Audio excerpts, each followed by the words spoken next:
വർക്കല റിസോർട്ടിൽ excise special squad മിന്നൽ പരിശോധന നടത്തി ലഹരിശേഖരം പിടിച്ചെടുത്തു. വർക്കല ടൂറിസം മേഖലയായ ക്ലിഫ് മേഖലയിൽ പ്രവർത്തിക്കുന്ന സൺറൈസ് റിസോർട്ടിലാണ് ഇന്നലെ വൈകുന്നേരം 5:30 പരിശോധന ആരംഭിച്ചത്.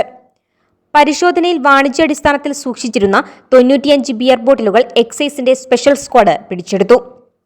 റിസോർട്ടിന്റെ കാർ പാർക്കിംഗ് ഏരിയയിൽ പ്രത്യേകം തയ്യാറാക്കിയ രഹസ്യ അറകളിൽ നിന്നുമാണ് എക്സൈസ് സംഘം അനധികൃതമായി സൂക്ഷിച്ചിരുന്ന ബിയർ ബോട്ടിലുകൾ പിടിച്ചെടുത്തത്.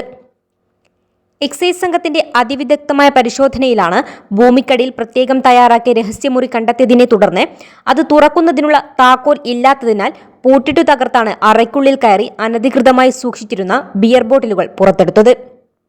റിസോർട്ട് നടത്തിപ്പുകാരനായ ചിറയൻകീഴ് പണ്ടകശല സ്വദേശിയായ നാസിമുദ്ദീനെതിരെ വർക്കല എക്സൈസ് കേസ് രജിസ്റ്റർ ചെയ്ത് തുടർ നിയമ നടപടികൾ സ്വീകരിക്കുമെന്ന് എക്സൈസ് സംഘം അറിയിച്ചു. തിരുവനന്തപുരം എക്സൈസ് കമ്മീഷണർക്ക് ലഭിച്ച പരാതിയുടെ അടിസ്ഥാനത്തിൽ അദ്ദേഹത്തിന്റെ നിർദ്ദേശപ്രകാരമാണ് അതീവ രഹസ്യമായി എക്സൈസിന്റെ സ്പെഷ്യൽ സ്ക്വാഡ് സൺറൈസ് റിസോർട്ടിൽ പരിശോധന നടത്തിയത്.